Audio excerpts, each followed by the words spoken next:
होता है डेमोक्रेसी का फेस्टिवल। और आपने क्या किया? पहले 58 लाख लोगों को मौत दिया, निकाल दिया। देखिए, इंडी वालों में इस बात की रेस लगी रहती है कि नरेंद्र मोदी से लड़ते हुए कौन सबसे ज्यादा आगे दिखे। एक तरफ राहुल गांधी हैं जिन्होंने आज नरेंद्र मोदी के सामने संसद में बवाल काटा, दूसरी तरफ ममता बनर्जी हैं जिन्होंने आज दिल्ली में ही चुनाव आयोग के सामने गदर काट दिया। ममता बनर्जी वैसे तो दिल्ली कम ही आती हैं, लेकिन इस बार बंगाल में मोदी के लिए लोगों ने क्या कर दिया कि ममता बनर्जी अचानक दंदनाती हुई दिल्ली पहुंच गई और ऐसा गदर काट दिया कि सब हैरान रह गए। कैसे ममता बनर्जी आज कभी पुलिस से भिड़ रही थी, कैसे चुनाव आयोग को कोस रही थी, आज क्या क्या हुआ है, ममता बनर्जी ने जिस तरह से यह सब किया, वो सब आपको दिखाऊंगा। नरेंद्र मोदी के लिए बंगाल में जो जनसैलाब उमड़ा है, उससे ममता की घबराहट बढ़ गई है क्या? ममता बनर्जी ने आज दिल्ली आकर काले कपड़े क्यों पहन लिए? काले कपड़े पहनकर नरेंद्र मोदी, बीजेपी और चुनाव आयोग को ऐसा कोसने लगी जैसे कि बंगाल में उनके लिए भूचाल आ चुका है, जिसने उनकी सियासी जमीन हिला दी हो। वैसे तो बहुत दिनों से ममता बनर्जी तिलमिलाई हुई, लेकिन किसी को इस बात का अंदाजा नहीं था कि ममता इस तरह से दिल्ली आकर धमक जाएंगी और बीजेपी से लेकर चुनाव आयोग तक सबको दिल्ली में एक तरह से धमकाने लगेंगी। उन्होंने दिल्ली पुलिस पर बंगाल के लोगों को परेशान करने का आरोप लगा दिया, बीजेपी पर बंगाल को बदनाम करने का आरोप लगा दिया, चुनाव आयोग को बंगाल में बीजेपी का टूल किट बता दिया और आखिर में मुख्य चुनाव आयोग को घमंडी और झूठा तक कह दिया।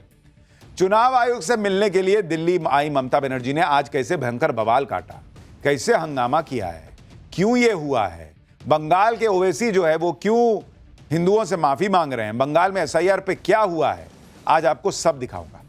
लेकिन पहले एक झलक देखिए।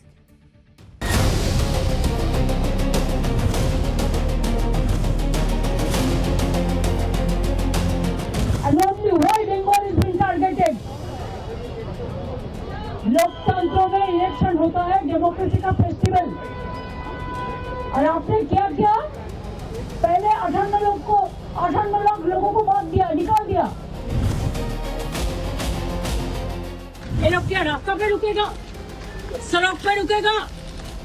नहीं तो आपको घर में लोग जायगा दीजिए, हम भेज देता है।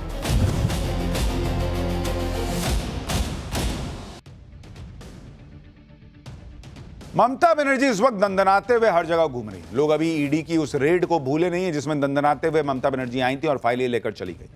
अब उसी टाइप का गदर ममता बनर्जी ने दिल्ली में काट दिया। ममता बनर्जी को आज दिल्ली आकर मुख्य चुनाव आयुक्त से मिलना था, 4 बजे की मीटिंग फिक्स थी, लेकिन इससे पहले ममता बनर्जी ने दिल्ली की सड़कों पर वैसा ही माहौल बना दिया जैसा कि वो बंगाल में करती है। आप तस्वीरें देख लीजिए। ममता बनर्जी जब चुनाव आयोग के दफ्तर में पहुंची तो पूरी सेना लेकर पहुंच गई, अपने भतीजे को, अपनी पार्टी के दूसरे नेताओं को, सबको लेकर ममता बनर्जी पहुंच गई। और उसमें भी गजब यह कि सबने काले कपड़े पहने हुए थे। ममता बनर्जी ने भी काली शॉल ओढ़ ली। इतना ही नहीं, ममता बनर्जी अपने साथ 13 परिवारों को भी लेकर आई थी, सब काला काला पहने थे। मैं पाठशाला में पहले से काला पहनता हूं, मैं उनके साथ थोड़ी गया था। हालांकि इसको लेकर ममता बनर्जी का आरोप है कि इन लोगों के नाम बंगाल के एसआईआर में काट दिए गए और इन्हें मृत बता दिया गया। ममता बनर्जी चुनाव आयोग से मिली, लेकिन मीटिंग के बाद उन्हें कोसने लगी, घमंडी, अहंकारी, न जाने क्या क्या कहने लगी। ममता बनर्जी कैसे चुनाव आयोग से मीटिंग के बाद चुनाव आयोग पर फट पड़ी, सुनिए एक बार। हम बहुत दिन दिल्ली में पॉलिटिक्स किया है। हम 4 टर्म्स मिनिस्टर थे, 7 टर्म्स एमपी थे, लेकिन हम कभी ऐसा इलेक्शन कमीशन को नहीं देखा जिन्होंने इतना एरोगेंट है, ग्रेट लायर है। हम उनको कहा था कि आपको कुर्सी को रेस्पेक्ट करते हैं, because no chair is permanent for anybody. One day you have to go, but don't create this precedent. And only why Bengal is being targeted? लोकतंत्र में इलेक्शन होता है डेमोक्रेसी का फेस्टिवल। और आपने क्या किया? पहले 58 लाख लोगों को मौत दिया, निकाल दिया, और उनको आप डिफेंड भी करने नहीं दिया। ममता बनर्जी ने दिल्ली में यह भी आरोप लगाया कि उनकी बात ही नहीं सुनी, उनकी शिकायतों पर कोई ध्यान ही नहीं दिया गया, इसलिए प्रतिनिधिमंडल ने बैठक का बहिष्कार करने का फैसला किया। लेकिन चुनाव आयोग ने ममता बनर्जी के आरोपों को सिरे से खारिज कर दिया। चुनाव आयोग के सूत्रों के मुताबिक मुख्य चुनाव आयुक्त धैर्यपूर्वक सभी सवाल सुन रहे थे, लेकिन ममता बनर्जी कथित तौर पर गुस्से में आ गई। मेज पर उन्होंने हाथ मारा और बिना जवाब सुने बैठक छोड़कर चली गई। सूत्रों का कहना है कि ममता बनर्जी ने सीईसी को जवाब देने का मौका ही नहीं दिया। ममता बनर्जी बैठक छोड़कर निकल आई। उन्होंने बीएलओ और नाम कटने जैसे मुद्दे उठाए। उसका जवाब इलेक्शन कमीशन ने दिया है। मुख्य चुनाव आयुक्त ने कहा है कि टीएमसी विधायक खुलेआम आयोग के साथ गुंडागर्दी कर रहे हैं, गाली गलौज कर रहे हैं। जो अधिकारी इलेक्शन का काम समय पर पूरा नहीं कर रहे हैं उनके खिलाफ एफआईआर तक नहीं कर रहे हैं। ईसीआई से सलाह किए बिना 3 इलेक्टोरल रोल ऑब्जर्वर का ट्रांसफर कर दिया है।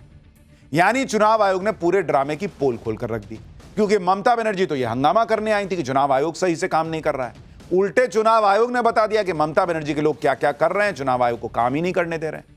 लेकिन ममता बनर्जी की पॉलिटिक्स जिस तरह से इस वक्त बंगाल में फंसी है, उसमें उनके सामने इसी तरह के हंगामे और ड्रामे का ऑप्शन शायद रह गया है। ममता बनर्जी दिल्ली आई थी तो हंगामे की पूरी तैयारी करके आई थी। आप देखिए कि दिल्ली आने से पहले ही चुनाव आयोग से मिलने का समय मांगा था, लेकिन यहां पर ममता बनर्जी अपने साथ पश्चिम बंगाल से 100 लोगों को लेकर आई, जिनके नाम एसआईआर में काट दिए गए। ममता बनर्जी का आरोप है कि इसमें से 50 लोगों को मृत दिखाकर नाम काटा गया है, जबकि 50 परिवार ऐसे हैं जिनके परिवार में एसआईआर के चलते किसी की मौत हो गई। ममता बनर्जी के साथ आए परिवार को बंग भवन में रुकवाया गया, लेकिन ममता बनर्जी ने आरोप लगाया कि दिल्ली पुलिस बंगाल से आए लोगों को प्रताड़ित कर रही है, जिसके बाद वो मीडिया के कैमरों के साथ बंग भवन पहुंची। इस दौरान ममता बनर्जी ने बंग भवन के बाहर सुरक्षा में तैनात दिल्ली पुलिस के जवानों से बहस भी की। ममता बनर्जी ने क्या कहा, वहां क्या हुआ, आप देखिए। दिल्ली की सड़क पर गजब गजब हुआ है भाई। क्यों, क्या हुआ आप लोगों ने क्या कर रहा है इधर में? दिल्ली पुलिस से क्यों आप लोग थ्रेट कर रहा है? क्या की रहा है? अब इधर में रुको। अब तो इधर में तो भाग क्यों रहा है? देखिए भाई, हम नमस्ते करके कहते हैं, आप लोगों को जैसा भाई बहन है, हमारा भी भाई बहन है। हम कोई एजुकेशन नहीं करने के लिए आया। अगर आप हमको कुछ ऐसा करेंगे बेइज्जत, तो हम भी जब तक हम काम लेना चाहता है। लेकिन आप मेहरबानी करके इसको बात सुनते हमारे लोगों को हैरान मत करो। ये लोग क्या रास्ता पे रुकेगा, सड़क पे रुकेगा? नहीं तो आपको घर में लोग जायगा दीजिए, हम भेज देता है। एक ठीक नहीं है। ठीक है, आप जो जगह में लोग रहता है, आप उधर में जाके सब वहां से तंग किया है। मैं देखो घर का कपड़ा पड़ के चलाया। दिल्ली पुलिस भी हैरान होकर देख रही कि क्या हमने कर दिया भाई कि ऐसा डांट पड़ रही है, ऐसी डांट पड़ रही है। दिल्ली पुलिस पर भड़कने के बाद ममता बनर्जी बंग भवन भी पहुंची। यहां उन्होंने उन लोगों से मुलाकात की जो लोग उनके साथ चुनाव आयोग में मिलने के लिए आए हुए। ममता बनर्जी ने सभी को भरोसा दिया कि वो उनके साथ है। जहां जहां गई सब कुछ कैमरे पे रिकॉर्ड होता रहा, सब कुछ दिखता रहा कि भाई ये हुआ। ममता बनर्जी को चुनाव आयोग के दफ्तर जाना था, लेकिन उन्होंने बीच सड़क पर ही माइक थाम लिया और बीजेपी के साथ चुनाव आयोग पर निशाना साधने लगी बीच सड़क पे। देखिए क्या हुआ है। जब दिल्ली में एक्सप्लोजन होता है तो तब दिल्ली पुलिस कहाँ रहता है? हम दिल्ली पुलिस को ब्लेम नहीं करेंगे, हम तो ब्लेम करेंगे उसको जो माथा पे है, उसको। हिमालयन इनकॉम्पिटेंस है, देश को सुरक्षा नहीं दे सकता है, बंगाल को ऊपर टर्चर करते हैं, आम जनता को ऊपर टर्चर करते हैं और एसआईआर का नाम पे सत्यानाश कर रहे हैं। डेली घबरा गया है, इसी के लिए हम आते हैं तो घबरा जाता है। हम 2 साल ज्यादा नहीं आए भाई, ज्यादा आने से तो हम लाखों लेके आ सकते थे। मैं सिंबॉलिक 50 परिवार है जिसको जिंदा है, लेकिन उसको मौत दिखा दिया। और 50 ले आया जिसको एसआईआर में डेथ हो गया है। भाई अगर गलती से डेथ दिखा दिया है या गड़बड़ी है तो रिवीजन में नाम डलवा दीजिए। यहां दिल्ली लाने से क्या होगा? ममता बनर्जी आरोप लगा रही है कि दिल्ली पुलिस बंगाल से आए लोगों को परेशान कर रही है, लेकिन दिल्ली पुलिस के ममता बनर्जी के आरोपों को दिल्ली पुलिस ने खारिज कर दिया। सूत्रों के मुताबिक दिल्ली पुलिस ने कहा है कि बंग भवन में किसी के भी आने जाने पर कोई रोक नहीं है। सुरक्षा कर्मियों को कानून व्यवस्था बनाए रखने के लिए तैनात किया गया। गड़बड़ी रोकने के लिए एहतियाती उपाय के तौर पर पुलिस तैनात है। यही बात बीजेपी भी कह रही है कि अगर लोगों को परेशान करने के कोई सबूत हो तो ममता बनर्जी दिखा दें। ममता बनर्जी के हंगामे को बीजेपी ने ड्रामा करार दिया। सुनिए सुकांता मजूमदार, केंद्रीय मंत्री हैं बीजेपी से, वो क्या कह रहे हैं। ममता बनर्जी हमेशा ही ड्रामा करती है, ये तो नहीं कोई चीज नहीं है। यहाँ पे आके भी ड्रामा किया उन्होंने। पहले सुबह बोला कि दिल्ली पुलिस बंग भवन के अंदर घुसकर एक एक लोगों को एक एक रूम में जाके पूछताछ कर रही थी। तो हमने तो बोला कि आप सीसीटीवी फुटेज निकाल के दिखाओ क्या कर रही थी दिल्ली पुलिस। लेकिन ड्रामे से राजनीति नहीं चलता, देश नहीं चलता। ममता बनर्जी इसको पश्चिम बंगाल समझ रहे हैं। अब आप देखिए कि ममता बनर्जी आई थी मुख्य चुनाव आयुक्त से मिलने, फिर उनके ऊपर आरोप लगाने लगी 100 परिवारों को बंगाल से दिल्ली लाना और चुनाव आयोग ले जाना।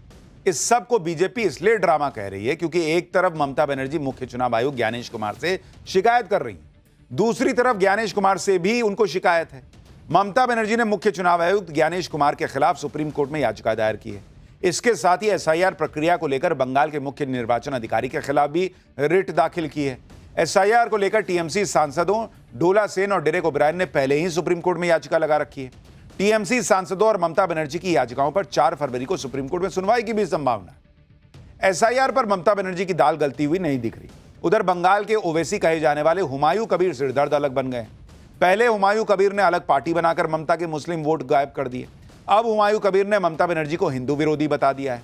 बाबरी मस्जिद बनाने वाले हुमायूं कबीर ने हिंदुओं से माफी भी मांग ली और कह दिया कि उन्होंने ममता बनर्जी के कहने पर हिंदुओं के खिलाफ भड़काऊ बयान दिया था। हुमायूं कबीर ने एक रैली के दौरान कहा कि मुख्यमंत्री ममता बनर्जी की बातों को ध्यान में रखते हुए मैंने अपने हिंदू भाइयों की भावनाओं को ठेस पहुंचाई। मैं अपने उस बयान के लिए दिल से माफी मांगता हूं। हुमायूं कबीर जानबूझकर कभी ऐसी कोई बात नहीं कहेगा। 1 मई 2024 को दिए गए बयानों के लिए मुझे खेद है। कई हिंदू लोगों को लगता है कि मैं हिंदुओं से नफरत करता हूं, लेकिन 42 साल के राजनीतिक अनुभव के साथ मैंने कभी ऐसा कुछ नहीं किया। अभी तक हुमायूं कबीर को बंगाल का ओवैसी कहा जा रहा था, लेकिन अब ममता बनर्जी की मुसीबत इसलिए भी बढ़ गई है क्योंकि ओवैसी की पार्टी अब हुमायूं कबीर के साथ आने वाली है। और इसका सीधा मतलब यह है कि जो खेला बिहार में हुआ था और हुमायूं कबीर के टीएमसी छोड़ने के बाद जिस बात का डर ममता बनर्जी को लग रहा था, क्योंकि ओवैसी की पार्टी अब हुमायूं कबीर के साथ आने वाली है, वो हो सकता है।